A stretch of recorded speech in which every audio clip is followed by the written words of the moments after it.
یہ حلت، اونٹ کے گوشت کے کھانے کی حلت، اس کا حلال ہونا، یہ باقی رہا.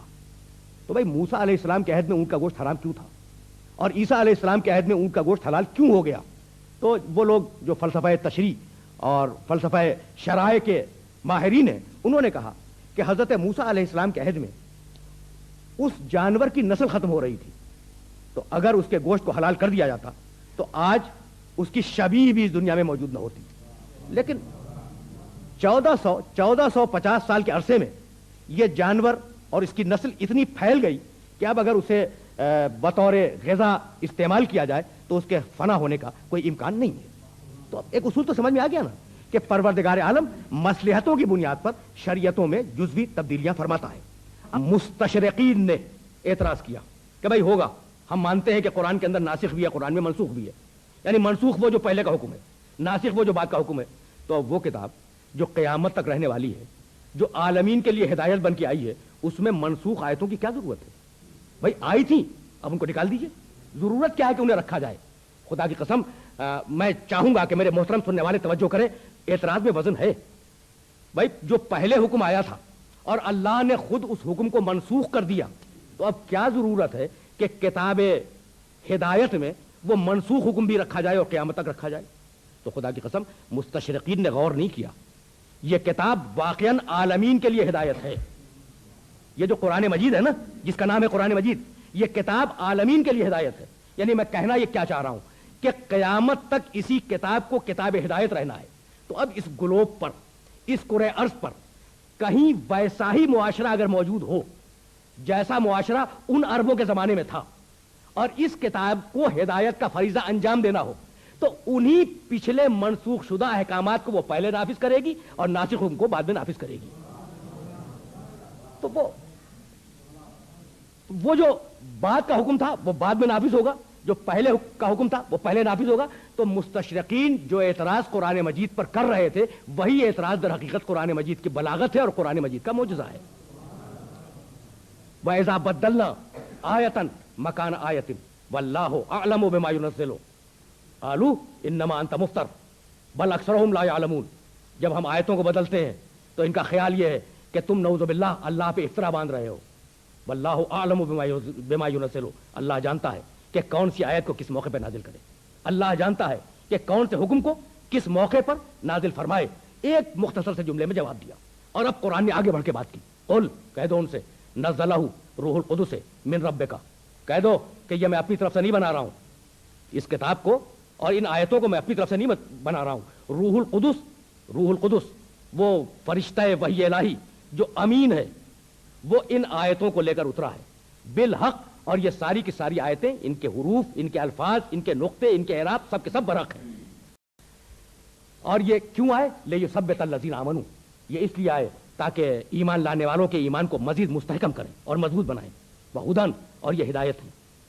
یہ جملے، یہ آیتیں، یہ سورہ، یہ ہدایت ہے.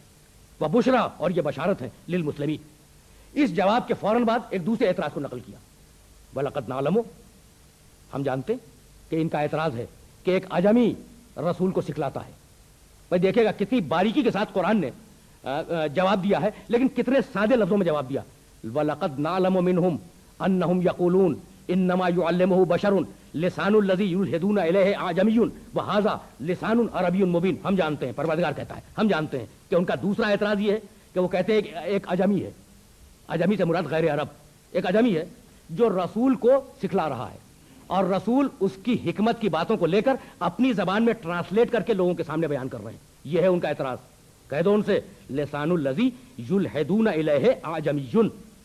بھائی وہ اجمی جسے تم نعوذ باللہ رسول کا معلم سمجھ رہے ہو، اس کی زبان اجمی ہے، یعنی غیر عربی زبان ہے. وہذا لسان عربی مبین، اور یہ جو ہے قرآن یہ کھلا ہوا عربی زبان کے اندر آیا ہے، تو اس کی زبان ہے اجمی، اور یہ قرآن عربی زبان میں آیا ہے. بھائی یہی تو جواب دیا نا. دیکھیے کتنی عجیب و غریب بات ہے. بھائی اعتراض میں جواب میں ربط کیا ہے؟ ان کا خیال یہ ہے کہ ایک اجمی شخص پیغمبر کو سکھلا رہا ہے، پیغمبر اپنی زبان میں یعنی عربی زبان میں اسے ٹرانسلیٹ کر کے لوگوں کے سامنے پیش کر رہے ہیں. قرآن اس کا جواب دیتا ہے کہ ان سے کہہ دو کہ اس انسان کی زبان اجمی ہے اور یہ قرآن عربی میں ہے. تو کچھ سمجھ میں آیا کہ یہ اعتراض میں اور جواب میں پروردگار نے رب کیا رکھا؟ بھائی رب بہت آسان ہے. یہ کتاب آئی ہے عربی زبان میں، تم اسی زبان میں اپنے معافی ضمیر کا اظہار کرتے ہو, تم اسی زبان کو سمجھتے ہو, تم کسی کو سمجھانا چاہو عربی استعمال کرتے ہو, تم کوئی بات سمجھنا چاہو عربی استعمال کرتے ہو, شعر اس زبان میں کہتے ہو, خطبہ اس زبان میں دیتے ہو, اپنے سارے مسائل اس زبان میں حل کرتے ہو. تو اگر یہ کلام واقعا محمد کا کلام ہے تو تم بھی کوئی اجمی تلاش کر لاؤ, تم بھی کوئی اجمی تلاش کر لاؤ اور اس سے مطالب کو سیکھو, اور سیکھنے کے بعد اسی عربی زبان میں جو تمہاری مادری زبان ہے اس میں نقل کر دو تو محمد کا جواب ہو جائے گا. اور اگر نہ کر سکو تو سمجھ لو کہ یہ ترجمہ نہیں ہے, ایک ایک لفظ اللہ کی طرف سے اتر رہا ہے. یہ ترجمہ نہیں ہے, اس کا ایک ایک لفظ پروردگار عالم کی طرف سے نازل ہو رہا ہے. بڑا زور دیا ہے, میں یہاں روک رہا ہوں اپنے سارے سننے والوں کو, پروردگار نے بڑا زور دیا ہے اور بڑا اصرار کیا ہے کہ یہ کیا ہے, عربی ہے مبین, کھلی ہوئی عربی. سورہ فصلت میں کہا, سورہ حامیم میں کہا بسم اللہ الرحمن الرحیم حامیم والکتاب المبین انا انزلناہ قرآنا عربیا لعلکم تعقلون. بھائی دیکھو, ہم نے اس قرآن کو عربی میں اتارا ہے, یعنی عربی پہ زور ہے, ہم نے اس قرآن کو عربی زبان میں اتارا ہے تاکہ تم تعقل سے, تدبر سے, غور سے, فکر سے اس قرآن میں اور اس کتاب میں کام لو. عربی میں اتارا ہے. بھئی یہ عربی پہ اتنا اصرار کیوں ہے؟ اپنے سارے سننے والوں کو اس منزل پہ روکنا چاہ رہا ہوں, اور یہی کے لیے میں نے زحمت دی. یہ عربی پہ اتنا اصرار کیوں ہے, ایک خاص زبان پر؟ حامیم والکتاب المبین انا انزلناہ قرآنا عربیا. سورہ فصلت میں بھی آیت موجود ہے, سورہ یوسف میں بھی اس کا تذکرہ موجود ہے کہ ہم نے قرآن مجید کو انا انزلناہ قرآن عربیہ, ہم نے قرآن کو عربی زبان میں نازل کیا. تو یہ عربی پہ اتنا زور کیوں ہے؟ عرض کروں بھائی, عربی پر اس لیے زور ہے کہ قرآن کے پہلے مخاطب عرب ہیں. جس معاشرے میں یہ کتاب آ رہی ہے, یہ بین الاقوامی کتاب, اس کے پہلے مخاطب عرب ہیں. اور اب ان سے کہا کیا, میں پھر لے چل رہا ہوں واپس قرآن کے ایک دوسری آیت کی طرف جو ہزاروں مرتبہ آپ نے سنی ہوگی, ان کنتم فی ریب مما نزلنا علی عبدنا فاتو بسورۃ من مثلہ. اگر تم شبہے میں ہو کہ ہمارے بندے پہ جو کتاب نازل ہو رہی ہے وہ ہماری نہیں ہے, اس بندے کی ہے, یعنی اگر یہ اللہ کی کتاب نہیں ہے, اس بندے کی بنائی ہوئی ہے, یہ شبہ تمہیں ہے, فاتو بسورۃ من مثلہ, تو اس کے مثل ایک سورہ لے آؤ. دیکھیے اس کے مثل, کس کے مثل؟ میں یہی روکنا چاہ رہا ہوں, قرآن مجید کی بلاغت کا کمال یہی ہے. فاتو بسورۃ من مثلہ, اس کے مثل ایک سورہ لاؤ. کس کے مثل؟ قرآن کے مثل ہے نا, جیسے قرآن میں سورے ہیں اس کے مثل لے آؤ. لیکن یہ ایک مفہوم ہے کہ اگر تم سمجھتے ہو کہ یہ اللہ کی کتاب نہیں ہے تو اس کے مثل ایک سورہ لے آؤ, قرآن کے مثل. لیکن اس سے زیادہ بلیغ بات یہ ہے کہ اس کا اشارہ اس کے مثل قرآن کی طرف نہیں بلکہ رسول کی طرف ہے, کہ اس کے مثل ایک کتاب لاؤ. تمہارے سماج میں پیدا ہوا, نہ کسی مکتب میں گیا, نہ کسی مدرسے میں گیا, نہ علماء کی صحبت میں بیٹھا, اور اس کے بعد 40 برس کی عمر کے پر پہنچنے کے بعد اس نے ایسی علم و حکمت کی باتیں کی کہ اولین و آخرین کے علم کو اس کتاب میں جمع کر دیا. تو اگر وہ جمع کر سکتا ہے تو تم بھی لے آؤ. اگر وہ جمع کر سکتا ہے تو تم بھی ایسی کتاب بنا کے لے آؤ, اس لیے کہ وہ بھی تو عرب ہے نا اور تم بھی عرب ہو. تو اس لیے قرآن مجید کی عربیت پر پروردگار نے زور دیا. بلسان عربی مبین, ہم نے اس کتاب کو عربی زبان میں نازل کیا. اور لاؤ سورہ بنا لاؤ, 10 سورے بنا لاؤ, پوری کتاب کا جواب لے آؤ. لاؤ تو کچھ. یہ ہے چیلنج. بھائی توجہ رہے, یہ چیلنج ہے. اب لائے کون؟ کوئی نہ لایا نا. صدیاں گزرتی رہیں, برس گزرتے رہے, کوئی لایا جواب؟ نہیں لایا. راز کیا ہے بھائی؟ بہت توجہ کیجیے گا, لیکن گفتگو اپنے آخری مرحلوں میں داخل ہو رہی. راز کیا ہے کہ قرآن بار بار کہے کہ بھائی عربی زبان میں ہے, تم عرب کے ادیب ہو, تم عرب کے شاعر ہو, تم عرب کے بڑے فصیح و بلیغ انسان ہو, تمہاری عمریں مدرسوں میں گزر گئی, بھائی جواب تو لاؤ. اور پھر جواب نہ آئے تو عرض کروں بھائی چیلنج ہے کہ اس کتاب کا جواب لاؤ. تو اب سارے عرب تو لا نہیں سکتے, اس لیے کہ قرآن ہے فصیح و بلیغ عربی میں, اور دنیا کا کوئی عرب یہ دعویٰ نہیں کر سکتا کہ پوری کی پوری قوم فصیح و بلیغ ہے. تو اب وہ بچے جو فصیح و بلیغ لوگ ہوں, جو ادیب ہوں, وہی لا سکتے ہیں نا. یعنی پوری دنیا عربوں کے علاوہ خارج ہو گئی, عرب بچے, ان میں سے جو عوام الناس تھے وہ خارج ہو گئے, بچے ادیب. بہت توجہ رکھیے گا, ادیب بچے. اب چیلنج ان سے ہے بھائی کتاب کا جواب لاؤ. لائے نہیں, اس لیے کہ قرآن فقط ادب نہیں ہے, اس میں علم بھی ہے. تو اب ایسا تلاش کریں جو ادیب کے ساتھ عالم بھی ہو, ہے نا. دیکھیے شرطیں جو ہے وہ بڑھتی چلی جا رہی ہیں. قرآن فقط ادب نہیں ہے, اس میں علم بھی ہے. تو اب ایسا تلاش کرو کہ عالم بھی ہو. اب آپ نے ایک ایسا عرب ڈھونڈا جو ادیب بھی ہے اور عالم بھی ہے, آپ لے آئے. بھائی آپ کو تو قرآن کا جواب لکھنا ہے نا, نعوذ باللہ من ذالک, مثال اندرز کر رہا ہوں. آپ ایک عرب مشرک ایک انسان کو لے آئے جو ادیب بھی ہے عالم بھی ہے. اب ہم نے پوچھا کہ بھائی کیا جانتے ہو؟ اس نے کہا میں تاریخ کا عالم ہوں. جواب لکھ سکتا ہے؟ بھائی قرآن فقط تاریخ کا علم نہیں ہے، اس میں سیاسیات بھی ہیں. تو اب ایسا لاؤ جو سیاسیات بھی جانتا ہو. اب اگر ایسا لے آئے جو ادیب بھی ہو، تاریخ کا بھی عالم ہو، ماہر سیاسیات بھی ہو، وہ جواب لکھ سکتا ہے؟ نہیں. اس لیے کہ قرآن فقط سیاسیات نہیں ہے، معاشیات بھی ہے. اب ایسا تلاش کرو جو ان تین علوم کو جانتا ہو، تو کیا وہ جواب لکھ سکتا ہے؟ نہیں. اس لیے کہ قرآن میں سماجیات بھی ہیں. تو اب ایسا لاؤ جو ان چار علوم کو جانتا ہو. اگر لے آئے تو قرآن میں ایک پانچواں علم بھی ہے، فلسفہ بھی ہے. اور اگر 5 علوم کے ماہر کو لے آئے تو قرآن میں 6واں علم منطق بھی ہے. اور اگر 6 علم کے ماہر کو لے آئے تو قرآن میں 7واں علم بھی موجود ہے. اور اگر فرض کریں تھوڑی دیر کے لیے کہ آپ نے ایک عرب کو، ایک ادیب کو اور ایک ایسے عالم کو منتخب کیا قرآن کا جواب لکھنے کے لیے جو دنیا کے سارے علوم جانتا ہے، آرٹس کے بھی اور سائنس کے بھی. مفروضہ ہے اور سپوزیشن پر آپ کو اعتراض نہیں ہونا چاہیے. تو ایسا انسان جو عرب بھی ہے، ادیب بھی ہے اور ساری دنیا کے علوم کو جانتا ہے، وہ جواب لکھ سکتا ہے؟ نہیں لکھ سکتا. اس لیے کہ ان علوم کے علاوہ قرآن میں غیب بھی ہے، اور غیب سوائے اللہ کے کسی کے قابو میں نہیں ہے. تو قرآن مجید کو وہی لکھ سکتا ہے جو عالم الغیب ہو. اور وہ غیب پروردگار عالم نے ودیت کیا پیغمبر اکرم کی طرف. بس آخر کلام میں اپنے سننے والوں کو متوجہ کرنا چاہ رہا ہوں فقط ایک نقطے کی طرف. اب وہ غیب ودیت ہوا بلسان عربی مبین. یہ قرآن عربی زبان میں آیا ہے. تو اب سمجھ میں آیا کہ اس کتاب کا جواب کیوں نہیں لکھا گیا؟ ممکن ہی نہیں تھا. نہ عرب لکھ سکتے تھے، نہ عالم لکھ سکتے تھے، نہ فصیح لکھ سکتے تھے، نہ بلیغ لکھ سکتے تھے، نہ دانشور لکھ سکتے تھے. اس لیے کہ یہ ساری کوالٹیز کسی انسان میں جمع ہو ہی نہیں سکتی. اب عربی زبان میں یہ قرآن آیا اور پیغمبر اکرم کی ذمہ داری ہے کہ اس قرآن مجید کو عربوں تک پہنچا دیں. پیغمبر بھی عرب، کتاب بھی عربی زبان میں، اور مخاطب عرب. اسلام کے مخاطب، دین کے مخاطب، اس کتاب کے مخاطب وہ سارے کے سارے عرب ہیں. تو کیا یہ کتاب فقط عربوں کے لیے آئی؟ کیا یہ رسول فقط عربوں کے لیے تھا؟ بھائی عالمین کا رسول ہے، عالمین کی کتاب ہے. ابھی میں عرض کروں گا آپ کی خدمت میں، رسول بھی عالمین کا ہے، کتاب بھی عالمین کی ہے. تو سورہ ابراہیم میں 14واں سورہ ہے قرآن کا، ایک بڑی چھوٹی سی آیت ہے، اور اس چھوٹی سی آیت کا میں ابتدائی ٹکڑا پڑھ رہا ہوں. وما ارسلنا من رسول الا بلسان قومہ لیبین لہم. میں نے، پروردگار کہہ رہا ہے، وما ارسلنا من رسول، میں نے کسی رسول کو نہیں بھیجا مگر اس قوم کی زبان بولتا ہوا بھیجا جس قوم میں بھیج رہا ہوں. اس جملے کے تیور کو ذرا ذہن میں محفوظ رکھیں. وما ارسلنا من رسول، ہم نے کسی رسول کو نہیں بھیجا، لیکن اگر بھیجا تو جس قوم میں بھیجا اس قوم کی زبان کو بولتا ہوا بھیجا، اس قوم کا زبان والا بھیجا. کیوں؟ لیبین لہم، احکام الہی کو اس قوم کے سامنے بیان کر سکے. اگر چینی زبان کا رسول ہو اور عرب میں بھیج دیا جائے تو وہ کیسے بیان کرے گا؟ یعنی ہے یا نہیں؟ تو جس قوم میں آ رہا ہے اس قوم کی زبان کا رسول ہونا چاہیے. یہ ہے سورہ ابراہیم میں. بھائی بہت توجہ رہے، اس لیے کہ میں نے آپ کو زحمت دی، گفتگو اس منزل پر اختتام پذیر ہو رہی ہے. وما ارسلنا من رسول الا بلسان قومہ لیبین لہم، ہم نے ہر رسول کو اس کی قوم میں بھیجا اور اس قوم کی زبان بولتا ہوا بھیجا. جو بھی رسول آیا اس قوم کی زبان بولتا ہوا آیا. طے ہو گئی نا بات؟